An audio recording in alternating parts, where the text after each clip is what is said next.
불꽃의 주제보다 더 흔한 것은 물고기, 눈의 주제인데 불꽃과 같은 의미를 갖고 있다. 내가 이미 앞에서 설명한 대로 모리에누스 로마누스 책의 한 구절이 불꽃에 관한 학설의 원천이라고 여러 저자들은 언급하였다.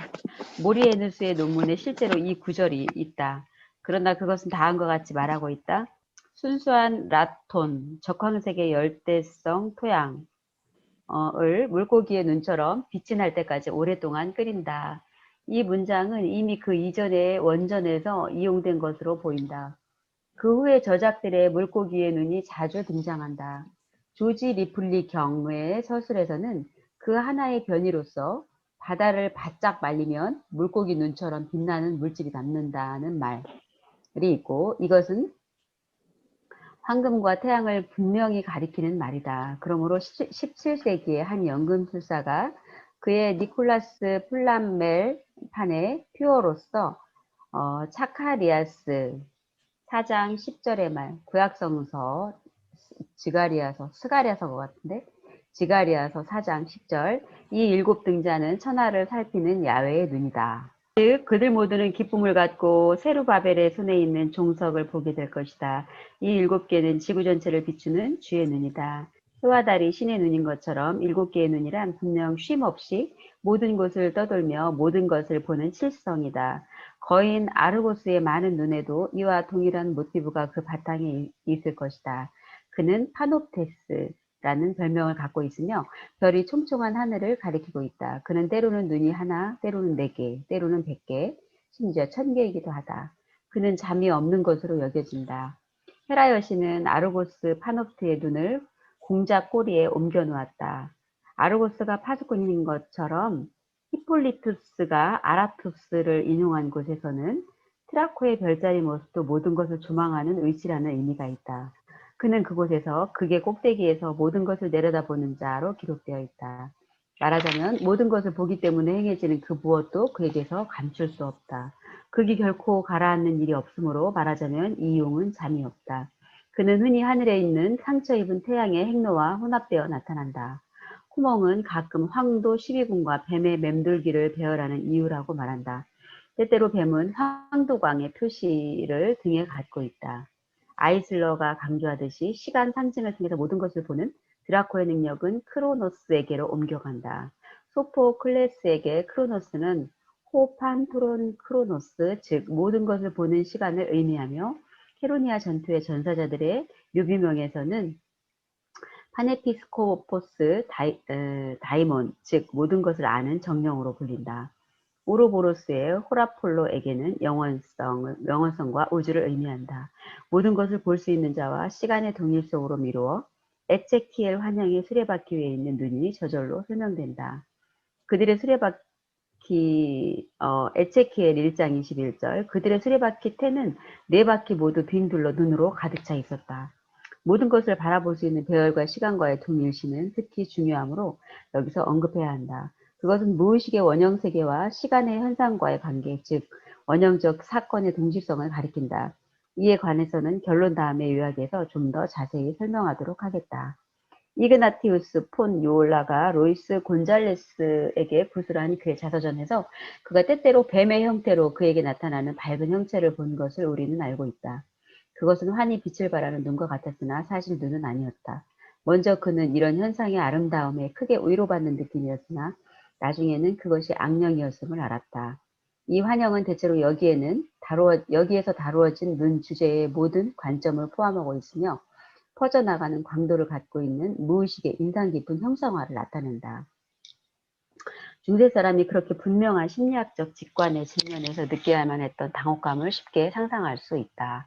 더구나 그의 판단에 도움을 줄 만한 어떤 도그마의 상징도 교부들의 충분한 비유법이 없는 상황에서는 그 당혹감이 더 클 수밖에 없었을 것이다. 그러나 이그나티우스의 생각은 그 표적에서 그리 빗나간 것은 아니었다. 왜냐하면 원초적인 인간인 프로샤도 1000개의 눈의 성질을 특성으로 갖고 있었기 때문이다. 리그베다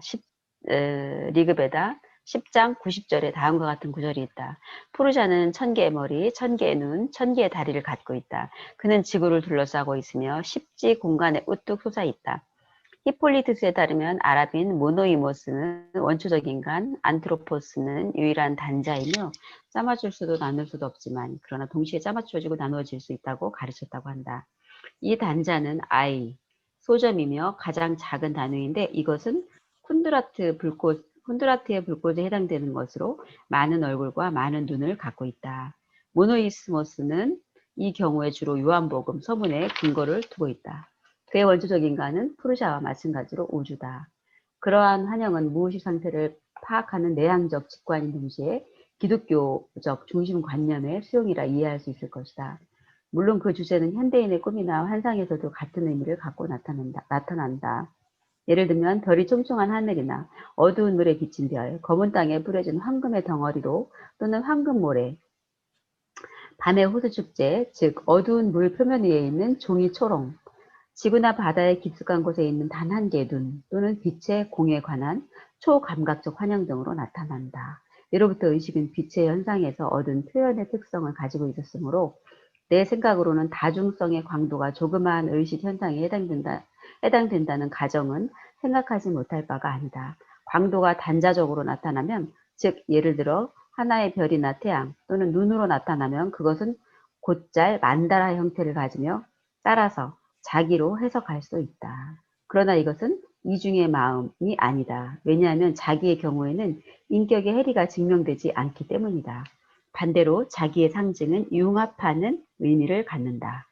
자, 여기서까지 우리가 들은 내용을 가지고 조금 나눠보죠. 여기서 눈이라고 하는 게 굉장히 상징적인데 아마 여러 신화 속에 또는 성서의 구절 속에 나오는 얘기까지 인용을 하고 있죠. 그래서 어떤 신화나 어떤 종교적인 서적에서 출연하는 이런 눈을 중심으로 하는 어떤 상징적인 형상들이 아주 다양하게 제시되고 있어요. 그래서 여기서 융이 얘기하는 그 다양한 전거들을 우리가 다 들여다볼 수는 없어요. 그렇지만 어쩌면 이런 이미지라고 하는 것, 어떤 이게 우리가 개인적으로 얘기를 한다면 무의식적인 판타시에서 온다고 볼 수 있겠죠. 융이 얘기하는 상이라고 하는 게 이미지나 엑센 원형과 관련되는 얘기일 수도 있겠죠. 아키타입이라고 하는 것. 우리 인류 공통의 집단적 무의식에서 오는 어떤 그런 상들이 우리에게 온다고 한다면 그 상이 다양한 모습으로 올 수 있겠는데, 그래서 개인적으로 드러날 때는 꿈이 아주 꿈이나 우리의 백일몽 속에 드러나는 이런 상들은 굉장히 다양하죠. 굉장히 다양한데 이게 종교적인 어떤 비유적인 어떤 혹은 리추얼이라고 할까요? 의식적으로 이렇게 규격화된 어떤 내용이 될 때는 그건 상당히 확정되어 있는 모습으로 드러나죠. 그래서 여러 모습으로 원래의 어떤 상들이 개개인에게서는 굉장히 다양한 모습으로 드러나지만 이게 종교적인 어떤 문헌 속에 언급되거나 또 어떤 신화로 이게 구전이든 글로 만들어졌건 신화적인 요소로 될 때는 거기서는 상당히 확정된 어떤 상들로 고착된 모습으로 드러나기도 하죠. 그런데 여기서 한 가지 융이 얘기하는 융이 볼 때 이 상들에 드러나는 것들을 굉장히 어떤 스피리추얼한 것, 영적인 것으로 융이 많은 경우에 얘기를 하는데 그 영이라고 하는 게 융이 얘기하는 영은 많은 경우에 범신론적인 스피릿이기 때문에 성서적으로 이해하는 것은 그걸 성서에서 얘기하는 하나님의 개념과 다를 수 있다는 것을 항상 조심해서 보셔야 돼요. 그래서 제가 얼마 전에 그 영주지에 관한 동명사 하나를 영어로 된 것을 제가 하나 올려드렸는데 그건 여러분들이 뭐 시간 나실 때 조금 들어볼 만한 필요는 있는데 영지주의 쪽에서 보는 신은 굉장히 범신론적인 신이고 로마인들이 생각했던 신하고 거의 비슷해요. 그래서 그 개념이 성서의 하나님의 개념과 일치하지 않는다는 어떤 부분에서는 융도 원래 기독교의 전통 속에 아버지가 목사님이셨기 때문에 이분 속에는 하나님에 대한 개념이 굉장히 강하게 들어있어요. 그리고 이분은 어떻게 얘기를 하냐면 인터뷰에서 당신은 하나님을 믿느냐 하고 얘기를 하니까 융이 하는 대답이 아주 그 얘기 대답하기 굉장히 어려운데 나는 믿는 게 아니고 나는 하나님을 안다 이렇게.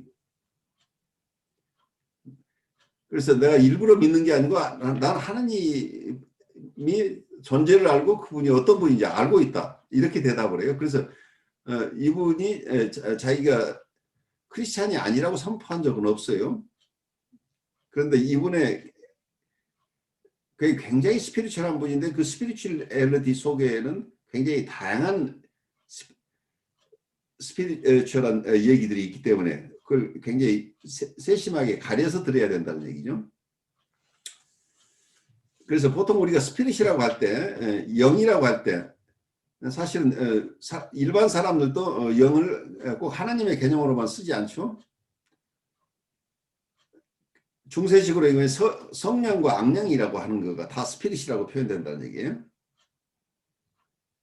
그래, 홀리 스피릿도 있지만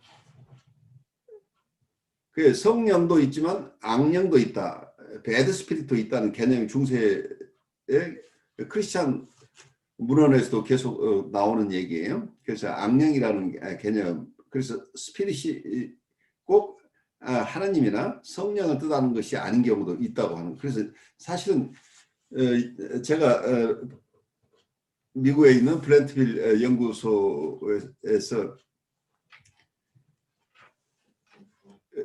여기 목회 상담 프로그램에 학생들을 꽤 오래 가르쳐 오고 있는데 그중에 제가 강의해온 과목 중에 하나가 영의 식별이에요. Discernment of Spirit이라고 하는 과목인데 여기서 소개되고 있는 이그나티우스 폰 로엘라라는 분이 바로 예수의 창설자예요. 예수회는 여러분들 잘 모르시겠지만 현재 교황이 속한 수도예요. 그래서 그 창설자인 이그나티우스 로엘라 그분이 쓴 영신수련이라는 책이 있는데 그 책은 캐톨릭에서는 공식적인 교회 문서로 인정이 돼서 그 영신수련의 방법이 캐톨릭의 영신수련 공인된 훈련 지침이 된 거죠. 그래서 근데 이분의 자서전 속에 나오는 얘기를 여기서 하고 있어요. 이그나티우스 로열라가 뭔가를 허공에서 보는데 이게 뱀의 형태로 그에게 나타나서 밝은 형체로 뭔가가 이분에게 뭔가가 보여요. 보이는데 이게 뱀의 형태를 가지고 있다. 그래서 뭔가 밝은 빛의 형체로 보이는데 그것이 눈처럼 보이는데 눈은 아니더라. 이제 이런 거죠. 그래서 뭔가 이런 환상을 보시는데 그 현상에 매료돼서 그 아름다움으로부터 큰 위로를 처음에는 받아요. 그 형상 자체가 뱀의 형상이고 눈처럼 보이는데 눈은 아닌 이런 어떤 형상이 이분에게 드러나는데 그 체험을 하면서 처음에는 굉장한 영적 위로를 받고 그 굉장히 아름답게 느꼈는데 이분이 그걸 식별을 해보니까 그것이 이게 악령이었다는 식별을 해요. 그래서 영적 현상이 있을 때 굉장히 중요한 게 이게 성령이 드러나는 경우도 있지만 악령이 드러나는 경우도 있다고 하는 것을 이분이 체험한 거예요. 거기에 아마 각주를 보시면 이런 얘기가 나오죠. 이그나티우스 역시 그의 앞에서 어른거리는 마치 황금으로 된 것 같고 크며 둥구스름한 물체의 환영을 가졌다. 그는 그에게 태양처럼 나타난 그것을 예수로 해석했다. 그래서 이분은 성령을 만나는 체험을 하기도 하지만 악령을 만나는 체험을 하기도 한다는 얘기예요. 그래서 이분이 굉장히 중요하게 생각한 게 영적인 현상을 우리가 체험할 때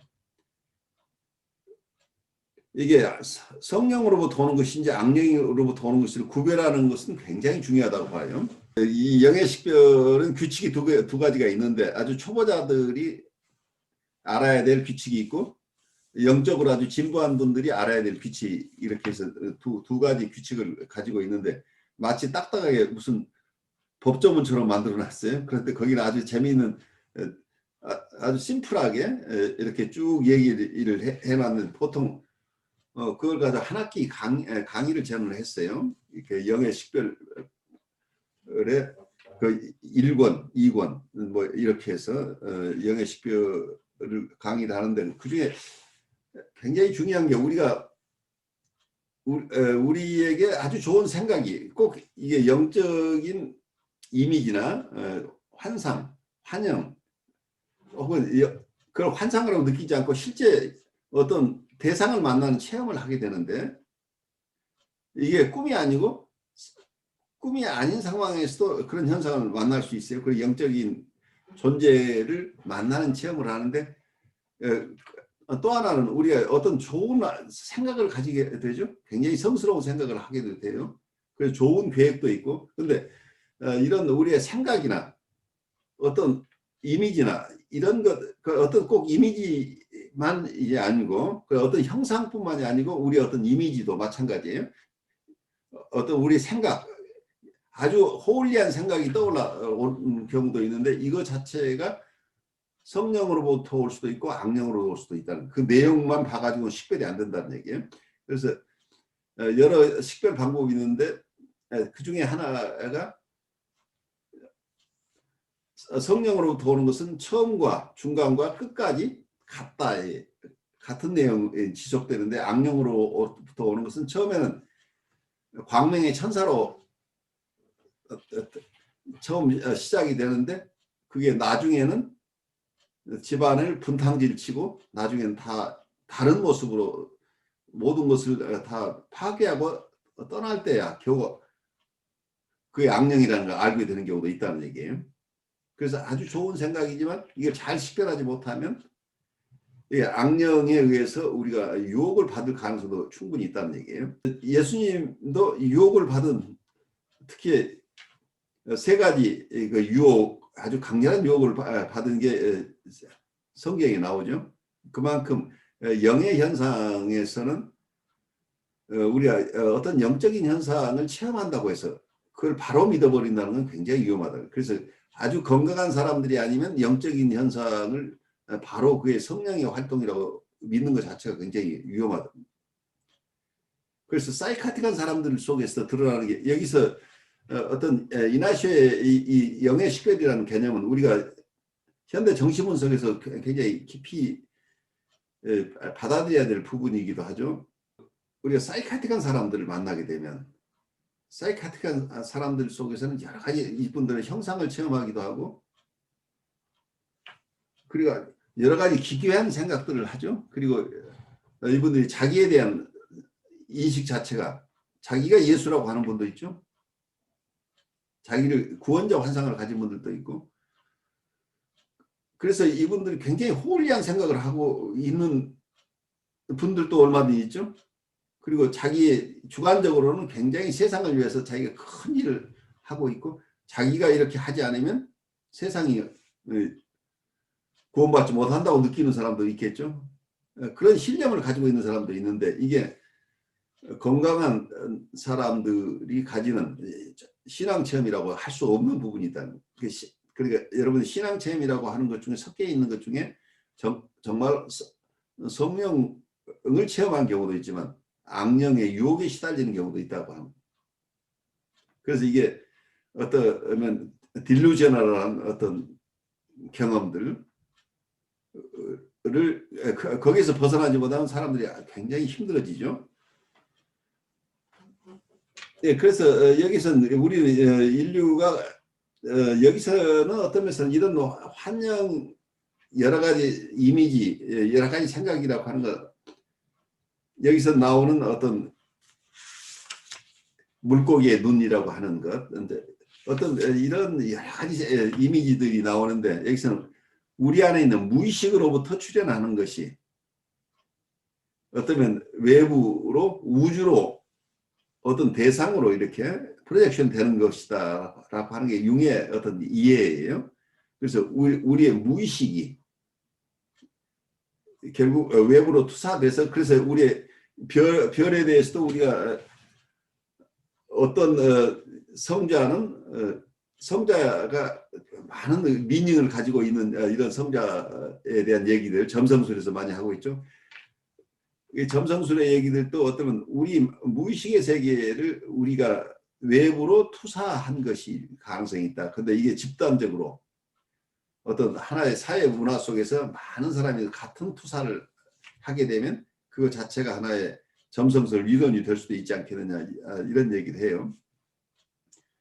그래서 우리 안에 무의식의 세계가 우리가 알지 못하지만 엄청나게 광대한 세계가 있는데 그 무의식으로부터 개개인이 영향을 받기도 하고 또 사회 어떤 집단 전체가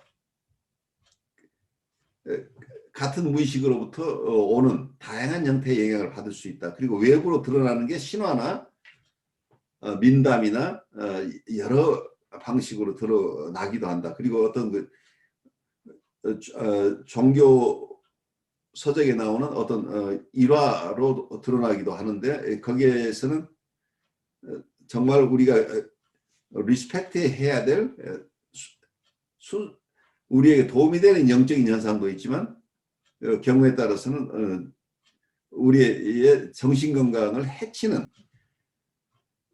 현상일 수도 있다. 그래서 영적인 현상에 대한 바른 식별이 필요하다. 이제 이런 얘기를 조금 우리가 할 수 있겠는데 이 속에는 굉장히 우리가 다 따라갈 수 없는 여러 가지 현상들에 대한 얘기들이 나와요. 이걸 들으면서 어떤 것들이 다가오는지 조금 나눠주시겠어요? 저는 이게 눈이라고 하는 것에 조금 초점이 맞춰지면서 이제 내담자들이 상담 현장에 오면은 눈 맞춤을 되게 부담스러워 하잖아요. 그래요. 그래서 눈이. 어떤 내담자는 아예 제 내담자의 경우는 아예 의자까지 돌려놓고 눈을 맞추지 않으려고 한 내담자도 있고요. 그래서 이제 눈이라는 그 기능과 눈이 나타내는 어떤 상징성이 되게 어마어마하다라는 생각이 들어요. 그러니까 제 경우에도 그 눈빛에 굉장히 예민했던 것 같아요. 지금 그래서 이제 제가 경험한 것 중에는 그 눈빛을 나한테 보내는 그 눈빛이 굉장히 나를 되게 수치스럽게 하고 벌거벗은 그런 느낌을 주는 눈빛과 이렇게 접촉이 된 부분들이 있었거든요. 그래서 막 정말 지구를 태울 만큼의 분노를 가졌던 적이 있어요. 정말 참 그것을 지금도 생각하면 그게 뭘까라는 게 참 궁금해요. 그래서 제가 유아 시절에 무엇을 내가 경험했길래 그랬을까 더 생각을 해볼 뿐만 아니라 내 무의식 안에서 어떻게 이 눈에 대해서 받아들이고 내가 그것들을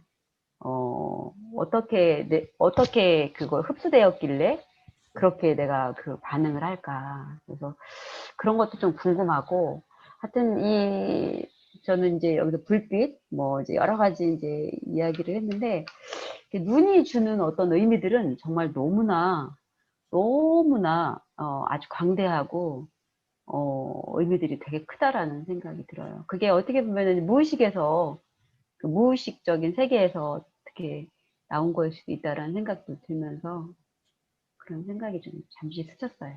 그렇죠. 굉장히 중요한 얘기예요. 그러니까 이게 나의 잊어버렸거나 억압된 개인적인 무의식일 수도 있지만 네. 집단 무의식으로부터 발원하는 것일 수도 있겠죠. 음, 우리 개인적으로 누구나가 사람들의 눈에 대해서 대하는 게 각각 다르죠. 다른 사람의 눈을 쳐다볼 수 있는 사람도 있고 대부분 눈길을 피하는 사람도 많은데 임상에서는 특히 마주 보면서 얘기하는 것이 굉장히 힘든 분들이 많죠.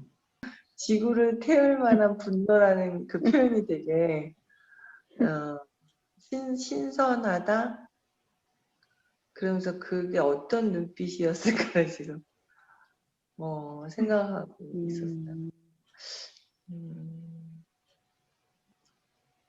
그러니까는 얼굴 중에서 뭐 눈을 빼면 표정이 없어지잖아요. 그렇죠. 근데 이제 우리의 마음을 들여다볼 수 있는 창이 눈이죠. 그러니까요. 눈에 의해서 표정도 다 달라지는 것 같고 눈빛. 예. 어떤 사람은 누군가의 따뜻한 눈빛을 찾아서 계속 접근하는 사람이 있고 어떤 사람은 다른 사람의 눈길이 오는 것이 두려워서 움츠려들어서 눈을 피하는 사람도 있겠죠.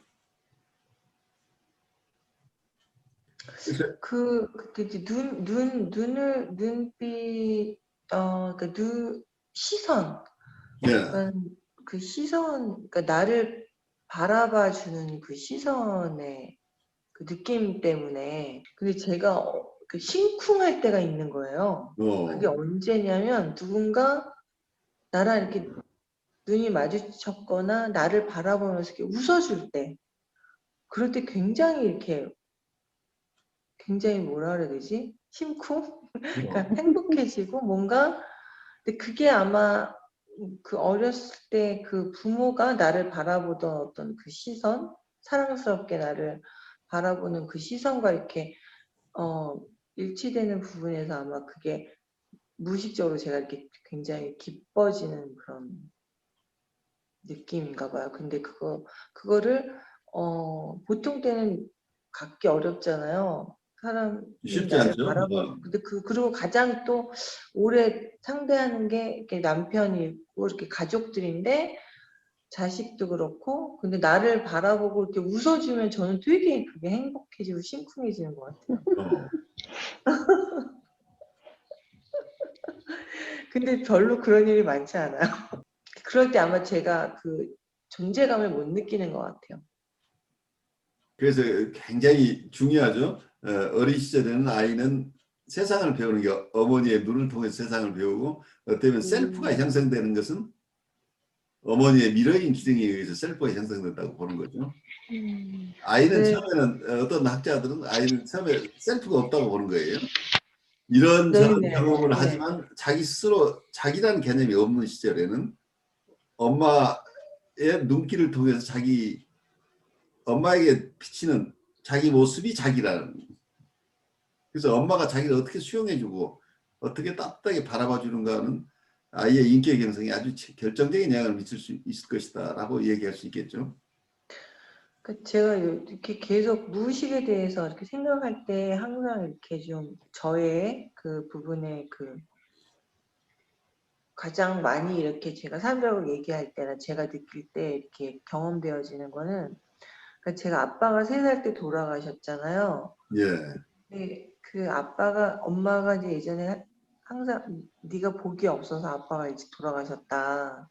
아버지가 일찍 갔다. 그러니까 아버지가 너를 얼마나 사랑했는데, 이런 얘기를 들은 적이 있는데, 그 뭐 3살 이전에 얼마나 애가 이뻤겠어요, 아기 때. 근데 그게 그렇죠. 이제 아빠가 저를 뭐 바라다 보면서 뭐 막 그랬겠죠? 상상을 하자면. 근데 그럼 그게 어느 엄청나게 날 뚝 끊어지잖아요. 그렇죠. 그분이 이제 가심으로 말미암아. 그게 그 무의식에 이렇게 저에게 남아있는 어떤 그런 상처라 그래야 되나? 그렇죠. 엄청난 거죠. 어쩌면 그게 늘, 예. 제가 지금 이렇게 공부하면서도 저를 이렇게 분석할 때 보면은 그 부분이 가장 큰 영향을 모든 정서에 그러니까 대상 관계에서 대인 관계에서 제가 그 부분에 가장 그 큰 영향을 받고 있구나라고 하루에도 몇 번씩 느끼는 거예요. 어. 음. 그러니까 어떤 면에서는 아이들 시기에는 보통 멜라니 클라인의 개념을 의하면 패러노이드 스키조이드 포지션에 있다고 그러죠. 그래서 좋은 대상과 나쁜 대상으로 이렇게 분리해서 아이들은 대상을 인식할 수밖에 없는데 초기에는. 그래서 좋은 대상을 보존하기 위해서는 나쁜 대상을 섞이면 안 되는 거죠. 그래서 좋기도 하고 나쁘기도 한 대상이 된다고 하는 게 우울적 자리, 디프레시브 포지션에 간다고 이제 이렇게 얘기를 하는데, 멜라니 클라인은 아주 초기에 디프레시브 포지션에 간다고 하지만 그 이후의 학자들은 그렇게 빠른 시일 내에 되는 것보다는 조금 더 그런 초기가 아니고 시간이 꽤 성장하는 과정이 꽤 필요할 것이다라는 생각도 하고, 또 패러노이드 스키조이드 포지션과 디프레시브 포지션은 한 번 해결되고 끝나는 게 아니고 계속 디프레시브 포지션에 갔다가 또 패러노이드 스키조이드로 가고 다시 디프레시브 포지션으로 가고, 이게 순환하면서 우리가 성장한다, 이제 이런 얘기들 현대 클라이언트들은 하고 있는데, 아주 초기 단계에서는 아이가 좋은 대상의 부재가 있을 때 좋은 대상이 없다고 하는 개념을 가져갈 수 없다는 얘기예요. 그러니까 아이는 좋은 대상인가 나쁜 대상인가 뭐 알지. 좋은 대상이 지금 없다가 다시 돌아온다는 개념이 없다는 얘기예요. 그래서 좋은 대상이 사라져버렸다고 하는 것은 나쁜 대상이 나타났다고 느끼는 거예요. 그러니까 어떤 면에서는 그 따뜻하고 사랑해 주시는 아버지의 부재가 그 뒤에는 아버지의 부재로 느껴지는 게 아니고 나쁜 대상들이 내 주위에 많이 있다고 느낄 가능성이 있는 거죠. 그렇게 되면.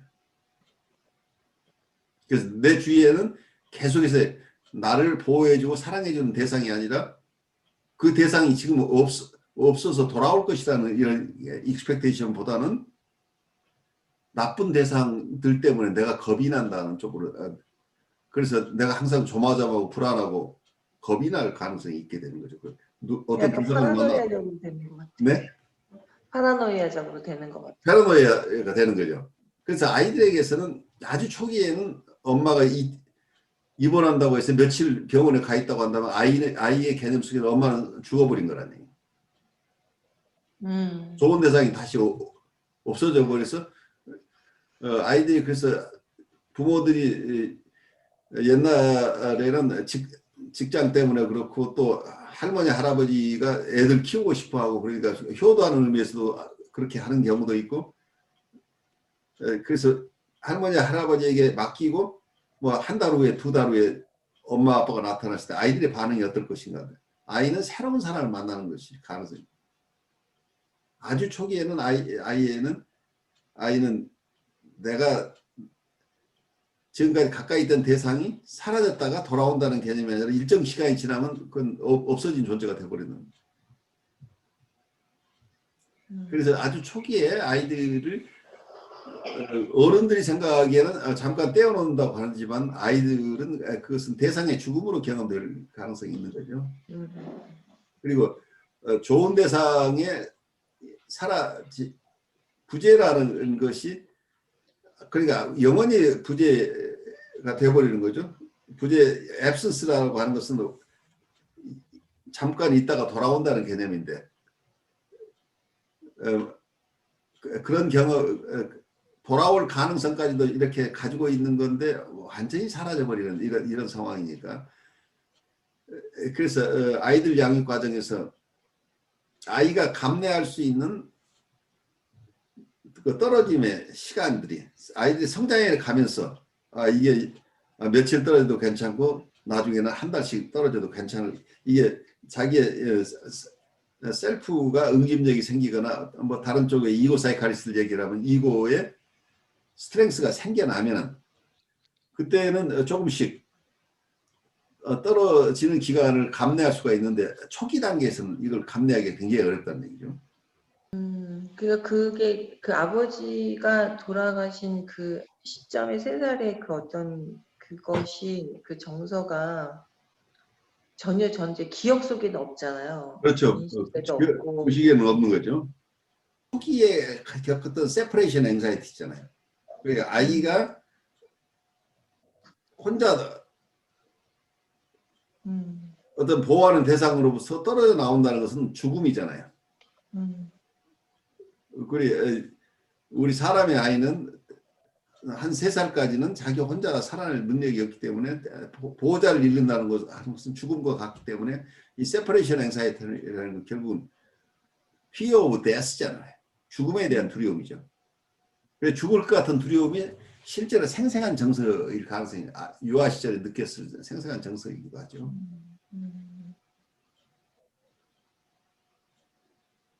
근데 어떻게 보면은 그게 이제 3살이면 만 2살인가요? 그 정도. 그렇죠. 예. 아, 그러면 그럴 수 있긴 하겠네요. 어쨌든.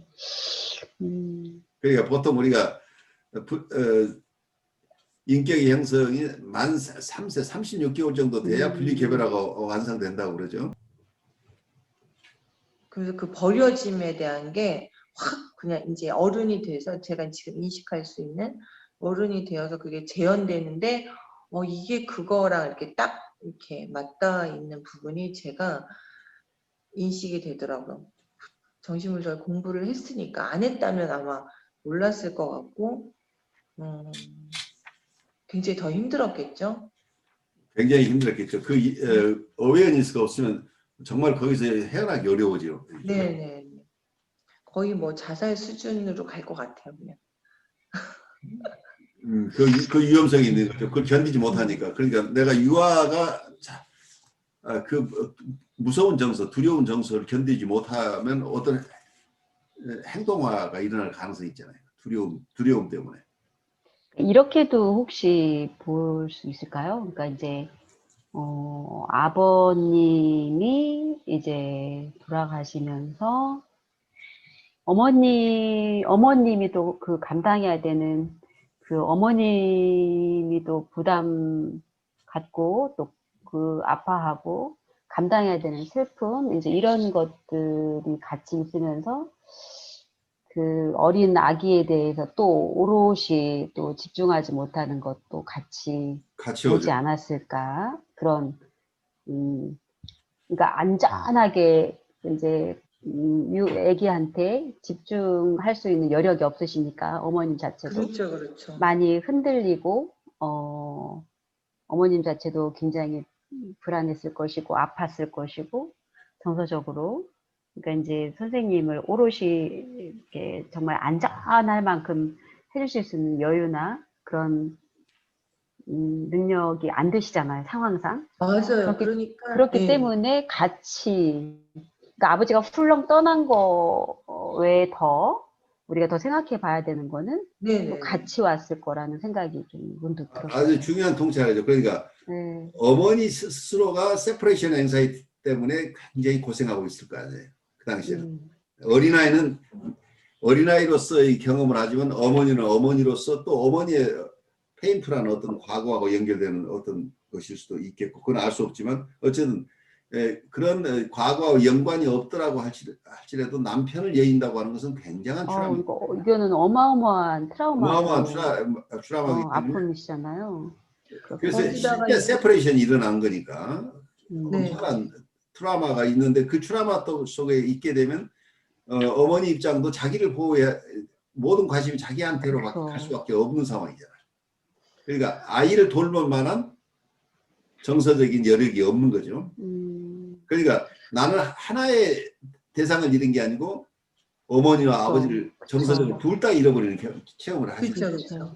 그러니까 엄마라도 저에 대한 어떤 응시, 저에게 시선을 주었다면 좀 덜했을 텐데. 늘 자기 존재에 대해서 되게 아주 도그마처럼 이렇게 자동 뭐라고 하죠? 자동 사고 기능처럼 그 딱 딱 생각이 드는 거 그냥 부정적인 거예요. 저 자체에 대해서. 바로 그거죠.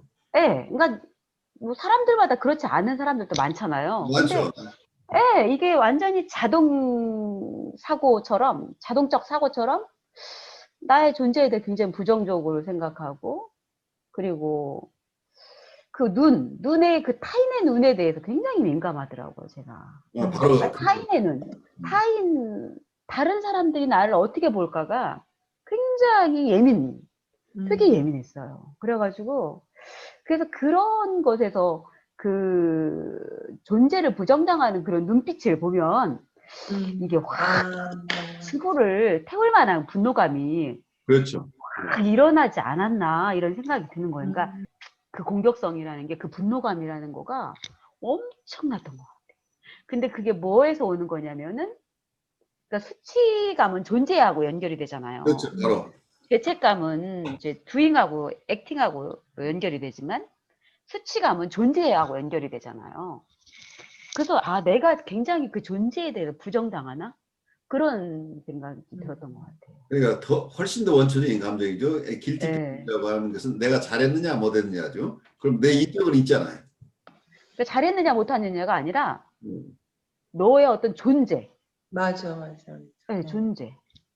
네가 있어야 할 필요가 없어라는 그러니까 정말 완전 부정당하는 그런 거. 그 눈이 시사하는 바가 정말 큰 것 같아요. 그러니까 여기서 이제 여기서 이제 투사라고 했잖아요. 자기 것을, 자기 무의식을 투영한다고 얘기했는데, 솔직히 뭐 그 선생님이 저한테 보인 눈빛은 그냥 그 사람 눈빛이죠. 뭐 있겠어요. 그래, 그 사람 눈빛인데 그 눈빛 예, 의미를 부여하는 건 나라는 얘기예요. 그렇죠. 그러니까 의미를 부여한 건 나잖아요. 내 안에 있는 거를 거기다가 투사를 한 거잖아요. 그게 하늘에 있는 별에다가 투사하는 것하고 같은 현상이 일어나는 거예요. 네네네. 그래서 참. 그러니까 교수님 여기서 그 마지막 문단에서 그 만다라라고 자기로 해석할 수 있다고 얘기를 했는데, 예. 뭐 하나의 별이나 태양 또는 눈으로 나타나면 그것은 곧잘 만다라 형태를 가지며 따라서 자기로 해석할 수 있다. 이렇게 자기의 경우에는 인격의 해리가 증명되지 않기 때문이다. 반대로 자기의 상징은 융합하는 의미를 갖는다. 이 의미가 뭘까요? 그러니까 네, 이건 쉽지 않은 얘기인데 우리가 두 번째 챕터에서 계속해서 우리가 보게 되는 셀프라는 얘기가 자기라는 걸 하나의 원형 아키타입 중에 하나로 봐요. 융은 이 셀프라는 거를 융의 얘기를 마지막에 이분 자서전 속에서는 넘버 원 퍼스널리티 그리고 넘버 투 패스널리티라는 개념으로 설명을 했었죠. 아마 우리 처음 융 공부할 때 넘버 원 퍼스널리티는 의식적인 이고 우리가 보통 나라고 생각하는 의식자라고 얘기를 할 수 있다고 한다면 셀프는 이 셀프라는 개념은 어떨 때는 의식 무의식을 다 통할하는 큰 자기라는 개념으로 이해되기도 하지만 또 어떤 때는 우리 무의식 속에 깊이 있는 무의식의 중심에 셀프가 있다고 보는 거예요. 그래서 자기를 우리의 인격의 무의식적인 인격 구조 어쩌면 이것은 처음부터 타고난 것이라는 거예요. 그래서 우리의 셀프의 모습을 드러내는 게 만다라라는 표상이다. 만다라는 그림으로 여러분들이 많이 보셨죠? 그리고 만다라를 통해서 치료해 나가는 이런 기법들도 많이 나오는데 융에게서 나온 거죠. 그래서 우리의 모습은 어떤 것들 여러 대극이 있지만 그 대극이 결국은 모아져서 하나로 통합되어 있는 모습이죠. 그래서 셀프의 모습인데 그리고 이 무의식적인 셀프가 외부로 투사될 가능성도 있겠죠.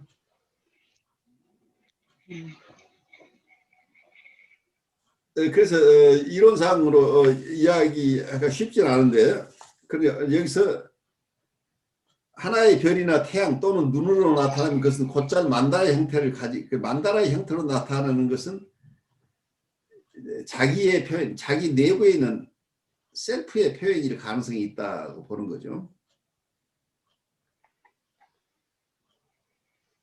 그래서 어떤 면에서 이 셀프라는 개념을 또 깊이 들어가면 우리는 융이 얘기 속에 자연의 빛이라는 개념이 있죠.